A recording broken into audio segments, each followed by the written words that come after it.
திரு உதயநிதி ஸ்டாலின் அவர்கள் பொறுப்பேற்ற நாள் முதல் இன்று வரை எப்படி உழைத்துக் கொண்டிருக்கிறார் என்று நமக்கு தெரியும். ஒற்றை செங்கலால் ஒன்றியத்தில் ஒய்யாரமாக உட்கார்ந்து கொண்டிருக்கும் ஓநாய் கூட்டங்களை ஒரு ஒத்த செங்கலையும் ஒரு முட்டையையும் ஒரு 29 பைசா பிளக்கார்டையும் காட்டி தமிழ்நாடு எங்க இருக்குன்னு தெரியாத இடத்துல இருந்து பெரியார், அண்ணா, கலைஞர் அந்த வழியில் நம்மளுடைய முதலமைச்சர், இன்று நம்மளுடைய துணை முதலமைச்சர் வந்து தமிழ்நாடு எங்க இருக்கு, தமிழ்நாட்டுக்கான குரலா மட்டும் இல்லாம ஒட்டுமொத்த இந்தியாவுக்கான குரலாக மாற்றி இன்று ஒரு இளைஞர் அரசியல்ல ஒரு புதுமைப்படுத்தி இருக்கிறார். ஒவ்வொரு காலகட்டத்திலும் பெரியார் வந்தப்போ அங்கு பெண்களுக்கான புரட்சி நடந்தது. இப்படி ஒவ்வொரு தலைவர்கள் வரும்போது ஒவ்வொரு வகையான புரட்சி நடந்தது. மாண்புமிகு துணை முதலமைச்சர் இங்க எப்போ அரசியல்ல காலடி எடுத்து வச்சாரோ அப்பத்துல இருந்து இன்னொரு புரட்சி நடந்தது. உங்களில் எத்தனை பேர் கவனித்திருப்பீர்கள் என்று தெரியல. என்னைக்கு நம்ம உதய் சார் வந்து பாலிடிக்ஸ்ல வந்து ஆக்டிவாக ஆரம்பிச்சாரோ அன்றிலிருந்து பாலிடிக்ஸ்ல இளைஞர்களின் பங்கு என்பது அதிகரிச்சிருக்கு. தலைவர்கள் என்பவர்கள் வெறும் மேடை பேச்சுக்காக மட்டுமல்லாமல் சாமானியர்களுக்கானவர் என்று எளிய முறையில் தன் எளிய நடையில் இன்றைக்கு சாமானியர்களோடு ஒருவராக நம் துணை முதல்வர் பொறுப்பேற்று இன்று வரை செய்து கொண்டிருக்கும் பல சாதனைகள் முக்கியமான சாதனை. இந்த வெள்ளப்பெருக்கில் வந்து அவர் செஞ்ச ஒர்க் அப்படின்றது ரொம்ப அளப்பரிய ஒன்று. போன வெள்ள பாதிப்பு என்பது எப்படி நமக்கு தெரியும். ஆட்சி பொறுப்பேற்ற உடனே வந்து மழை பெய்தது, வெள்ளம் வந்தது, என்ன நடக்குதுன்னு கூட தெரியல. வந்த உடனே வெள்ளம், அதை வந்து சமாளிக்கிறதுக்கு நம்ம அரசு பெரும்பாடுபட்டது.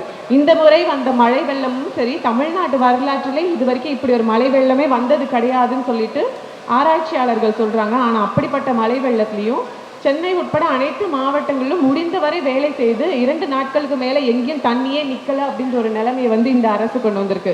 இதுக்கு அரசும் அரசு அதிகாரிகளும் முக்கிய பொறுப்பில் இருக்கக்கூடிய அனைவரும் காரணமாக இருந்தாலும் அதை விட ஒரு படி முன்னாடி போய் நம்ம உதய் சார் என்ன பண்ணார் அப்படின்னு பார்த்தீங்கன்னா, தனக்கு இருக்கக்கூடிய துணை முதலமைச்சர் அப்படின்ற பதவியை அதிகாரமாக பார்க்காம அதை ஒரு பொறுப்பாக உணர்ந்து 12 மணிக்கு 1 மணிக்கு 3 மணிக்கு நான் ஆய்வு பண்ணி தான் அந்த இடத்துக்கு வர்றதை கூட சொல்லாம திடீர்னு போய் ஆய்வு செஞ்சதுனால என்ன நடந்ததுன்னா, மொத்த அரசு இயந்திரமும் தமிழ்நாட்டு மக்களுக்காக நடு ராத்திரி கூட வேலை செய்யக்கூடிய அற்புதமான நிகழ்வு அப்படின்றது தமிழ்நாட்டில் மாண்புமிகு துணை முதலமைச்சர் வந்த பிறகு, களத்தில் அவர் சொல்லாம போய் நின்ற பிறகு அதிவேகமாக அரசு இயந்திரம்ன்றது வேலை செய்ய ஆரம்பிச்சது.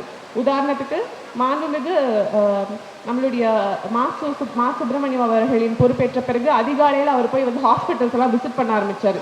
அரசு ஹாஸ்பிட்டலில் வேலை செய்யக்கூடிய டாக்டர்ஸ்லாம் எங்க அமைச்சர் வந்து திருநெல்வேலிக்கோ தூத்துக்குடிக்கோ சும்மா ஒரு அரசு நிகழ்ச்சிக்கு வந்தா கூட காலை வந்து மருத்துவமனைக்கு வந்து எட்டி பார்த்துருவோன்ற பயத்துல அன்னைக்கு ஒரு நாளாவது அரசு ஹாஸ்பிட்டல்ஸ்ல வந்து அதிகம் வேலை செய்யறதை பார்த்தாங்க. இன்னொரு பக்கம் பள்ளி கல்வித்துறை அமைச்சர் தொகுதி 234 தொகுதியிலும் இருக்கக்கூடிய எல்லா பள்ளிகளிலும் போய் விசிட் பண்ணிட்டு இருக்காரு. நம்ம மாண்புமிகு துணை முதலமைச்சர் அவர்கள் பேரிடர் காலத்துல யார்கிட்ட சொல்லாம நடு ராத்திரி போய் நின்று ஆய்வு பண்ணிட்டு இருக்காங்க. இப்படி நமக்கு வாய்ப்பிருக்கக்கூடிய அமைச்சர் பெருமக்களும் சரி, நம்மளுடைய முதலமைச்சரும் சரி, சட்டமன்ற மாமன்ற உறுப்பினர்களும் சரி, மக்கள் பணியை வெறும் வேலையாக கடமையாக மட்டும் பாராமல் அதை பொறுப்பாக உணர்ந்து ஒரு அரசு வந்து இங்க இயங்கிட்டு இருக்கு. இன்னைக்கு தமிழ்நாட்டில் இயங்கிக்கிட்டு இருக்க அரசு அப்படிங்கிறது தமிழ்நாட்டுக்கு மட்டுமான அரசு கிடையாது, ஒட்டுமொத்த இந்திய ஒன்றியத்துக்குமான அரசாக இங்கு செயல்பட்டு கொண்டிருக்கிறது. நீட் விலக்கு அப்படின்ற ஒரு முக்கியமான பிரச்சனையை நம்ம மாண்புமிகு துணை முதலமைச்சர் அவர்கள் சட்டமன்ற உறுப்பினராக வந்ததுக்கு அப்புறம் கையில எடுத்தாரு.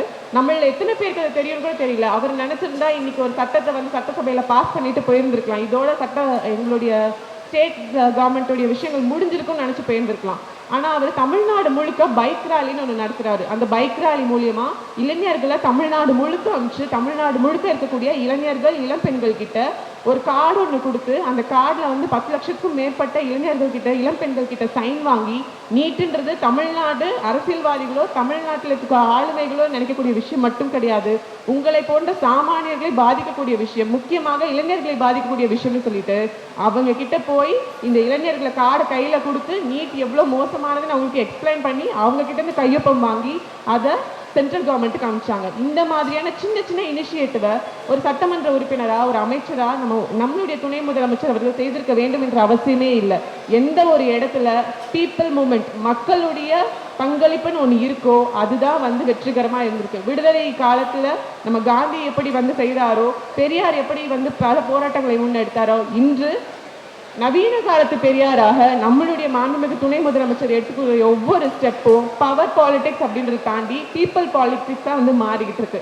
அப்பேற்பட்ட ஒரு ஆளுமையாவுடைய பிறந்த நாளை 1 மாத காலமாக கொண்டாடி கொண்டிருக்கும் இந்த வேளையில் இந்த ஒரு சிறப்பான கூட்டத்தை ஏற்பாடு செய்து மக்களுக்கான நலத்திட்ட உதவிகளை கொடுக்க முன் வந்திருக்கக்கூடிய இந்த வட்டத்தை சார்ந்த வட்ட செயலாளருக்கும் இங்க இருக்கக்கூடிய உடன்பிறப்புகளுக்கும் எங்க எல்லோருடைய அன்பும் வாழ்த்துக்களும். வாய்ப்புக்கு நன்றி.